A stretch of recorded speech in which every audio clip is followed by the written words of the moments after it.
வைத்து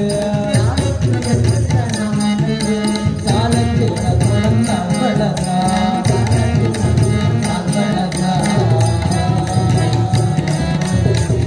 சாவித்திரி என்று நாமம் வைத்து அந்த சாவித்திரியை தாதியர்கள் தோழியர்கள் சூழ நின்று அங்கத்தால தொட்டில் கட்டி அந்த தொட்டில்ல போட்டு அவளை பால் ஊட்டி வளர்த்தார்களாம்.